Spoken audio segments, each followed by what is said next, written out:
I mentioned in a previous video this week that there once was a day, there once was a time when teachers could boldly and without concern confiscate a phone from a student, and it would be really inconvenient for the student to get it back. Now, those of you who remember that, you're thinking, ah, yes, those were the days. And newer teachers are wondering, well, what's wrong with that? Why can't we do that? Because I'm trying to get my students' attention, and I can't compete with their cell phones. So to that end, I wanted to on this edition of Old School, we're going to go back to 2007, not too long ago, 2007, and we're looking at cell phones. We're looking at cell phones. So this article is from a school district in North Carolina. Again, September of 2007 this was written, and they're having an issue, and so they're deciding that they need to crack down, and they need to deal with the cell phone issue. It begins. Craven County school administrators have confiscated about 100 cell phones and other electronic devices from students since the school started. Now, this is September 12th, I believe. September 12th, I believe. So school has just started. They've been in school for about a couple weeks, and they've confiscated that many phones. Why? Because in June, the Board of Education approved a new rules for the use of electronic devices. Students are not allowed to have a cell phone, digital music player, how about that, or other device in view during school hours. The old rule was that students could not use the devices or have them in the on position. So they've changed their rules. They've changed the rules. What's the issue? Why did they do that? Let's read on. The issue has been parents calling students in class and vice versa. Now let me stop right there. That is an issue today. That is definitely an issue today. When I was an assistant principal, I would have many teachers complaining that they have parents calling or texting their kids saying, "Hey, go to the office," and the teachers is wondering what's going on. No one's told me what's going on. I don't know what's going on. You know why that happens? Well, that happens because parents are, I don't know how it works in other schools, but I remember in my school, parents are bypassing the front office and they're just calling their kid directly and say, "Hey, come to the front door. I'm here. Let's go." All right. So we've had students taking inappropriate pictures, such as girls coming down the stairs. We've also had testing irregularities where students have text messaged during tests. Now, again, I'm certain that we're still seeing some of those same things, but here we're at the beginning of it because we're in 2007 when we're really starting to see the boom in smartphones. Now let's look at what the individual schools were looking at in terms of confiscation. West Craven High administrators have taken 50 phones this semester. About 18 cell phones were confiscated the first week of school. At another school, they had 34 cell phones and electronic devices have been taken. And here's what that means. Here's what that means when they confiscate. This will blow your mind right here. This is old school right here. When an electronic device is confiscated, here's what that means. Administrators label and place it in the school vault. Okay. The student loses a cell phone for 1 month on the first offense. Wow. Could you imagine that, ladies and gentlemen? That's old school, and that I am, yeah, you can't do that today. Oh my gosh. You're not going to get away with that today. So 1 month on the first offense. For other offenses, a cell phone is confiscated for 3 months. 3 months. And the student can be suspended for up to 10 days. So not only are we taking your cell phone, but we're also going to suspend you for up to 10 days. Whew. Wow. So let's go on to, I want to talk about this because it also it also talks about the dress code, and this week we've talked about the dress code as well with the high school in Alabama, where they have come out hardcore, just like teenagers, all the popular things that you like to wear, your Crocs, your pajama pants, your hats, your jeans with holes in them, not allowed here. So let's look at what this school was doing. It says the flag goes up when that phone comes out. Moser said the cell phone policy, like the dress code, will continue to be enforced. Okay, so we're switching the dress code. New Bern High administrators sent about 80 students home August 28th, the second day of school, because of their clothing. Wow, that is that's something.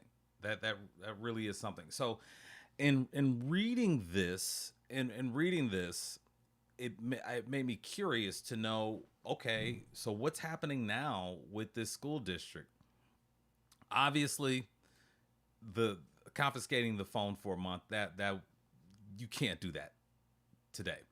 So this article is from just last year, August 8th, 2023.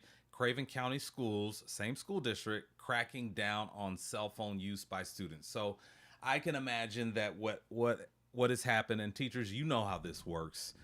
There is a rule. It starts to cause a lot of complaining, a lot of tension, and then administration just back away from it slowly. It's not talked about, but they just kind of back away. The standards decrease in terms of enforcement and whatnot. So now here we are, Craven County Schools cracking down on cell phone use by students. Now let's see what we have here. Let's preview this a little bit. And again, I'll link to these in the description section so you can check them out yourself. The Craven County Board of Education recently voted on and passed. And oh, by the way, ladies and gentlemen, if you really want to if you want to addressing the phones, the only way, reason I like what they're doing is because it's got to start with the top. It's got to start with your superintendent, who's willing to go to the parents and say, hey, listen, I understand your concern. I understand safety. Definitely, I'm sensitive to that. But teachers have really important work to do with students. And in order to accomplish that mission, we need students to be completely focused on the lesson in front of them without being distracted by their cell phones.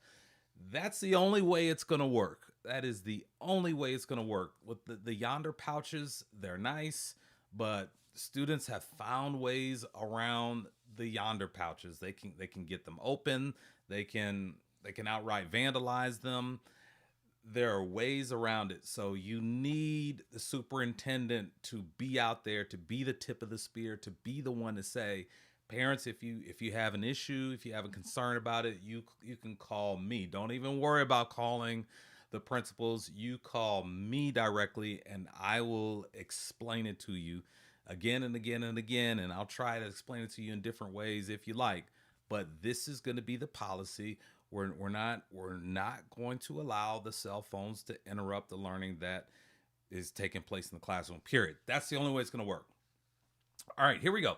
The Craven County Board of Education recently voted on and passed a policy that could lead to a 3-day suspension if a student is caught using their cell phone in school. Now, as an assistant principal, I understand, you have to qualify things like could lead to up to a 3-day suspension to give. And that's good because that gives the administration, that gives them some wiggle room in terms of working with students. Because if we can work with the student on that first offense and prevent any future offenses, then that's something worth doing. Starting in the 2023 school year, the Craven County County School Board is implementing a policy where phones and smartwatches must be shut off from the moment school starts until the end, even during lunch. Now, I really love the spirit of this district. So you see, in 2007, they're working on it. Now, definitely as time goes on, the culture shifts. society shifts a little bit, and definitely you have safety concerns, you issues of safety and school safety, and so I think what's happened is they've kind of backed away from enforcement of their policy. Starting last year, they said, no, we're going to get back to this because we need students to be focused. We want student achievement. So now they're saying even during lunch, oh my goodness gracious, even during the students' free time, I'm sure they would argue, oh, I can't even use it during my free time. Ooh, boy. So I like it. I like it. I like it. Forces the students to do what we used to do when we were growing up. We talked to each other when we were at lunch. We talked, and that wasn't a bad thing. So, going on, New Bern High School student vice president Devon Majors said he has safety concerns if something like a school shooting would take place, and again, that's a legit concern. It's still a big safety issue when these phones can be the eyes and ears inside of the school when a disaster like that is taking place, Major said. If a student is seen with their phones on without a formal excuse, it will be taken away from them and given back at the end of the day. So notice that things have changed there. We're not holding your phone for a month anymore. However, if a student refuses to give their phone to a faculty member, it would lead to a 3-day out of school suspension. This district, they don't even mess around. I wonder if they have in school suspension. They're not messing around. So I think this is a really interesting.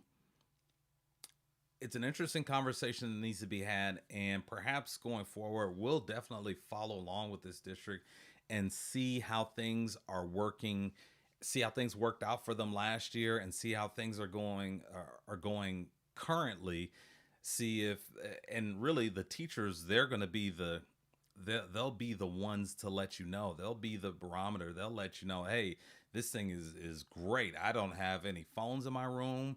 My students are focused. This is awesome. And they'll be the ones to tell you, it sounds good on paper. It sounds tough, but it's the enforcement. The enforcement isn't there. So the teachers will be the ones to tell you. So we'll look into that. So that's it. That's this edition of Old School. I encourage you, please check out Bird Links for the latest and trending news and education. Also, check out the description section to see how you can partner with us, help us to continue this work. And I appreciate those of you who are doing that, and those of you who are considering that. I appreciate you as well. And that's it for today. We'll see you next time.